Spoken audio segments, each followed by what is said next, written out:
So this is a customer of ours. This is a template that they're happy to share.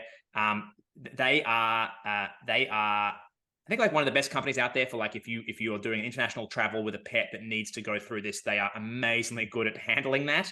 So this is from Starwood Pet Travel. Again, you can see like building trust, video, someone from the company who you'll be working with. They've got a bunch of different people on their team who've got recorded videos they use here. They go through the high level things here. They sort of explain the core basics, and then they get to pricing and packages. And you can see here, one of the things that's interesting is like they used to only send what the package they thought that customer wanted. They would just sort of, and often, most of the time, that was this economy offer.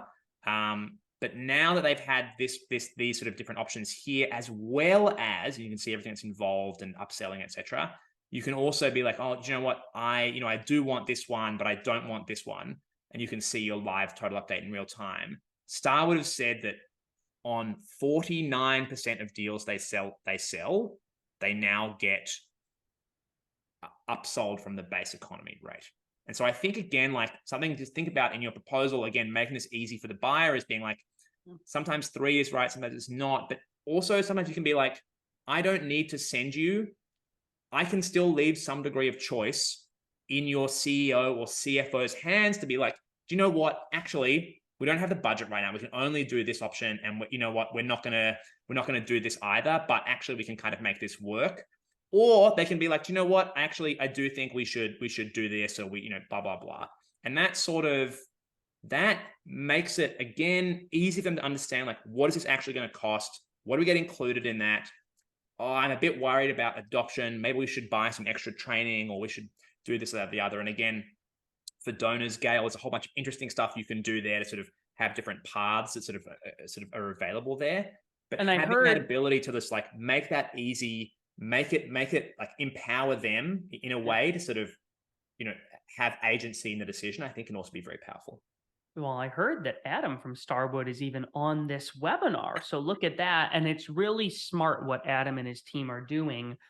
You actually said it in one of the last things you said, Mark, before I almost rudely interrupted you, which is you give the buyer agency, you give them autonomy. Buyers do not want to, this is whether or not this is a proposal like discussion or not, buyers don't want to be put in a corner. They don't want to be forced by a salesperson to do anything. And the more you can give the customer perceived control over the direction that they're going, the happier they're going to be, and the more likely that they're actually going to follow the paths you present. And so actually what happened there, it was really smart what Adam did, was there's 3 options there.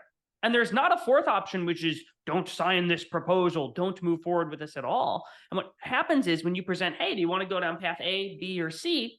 You turn it from a, do you want to do this or not, into a, which one is right for me? The buyer feels like they're in control, but you actually get to choose their destiny because the options you present, Adam, correct me if I'm wrong, my guess is you're happy if they take any of those options.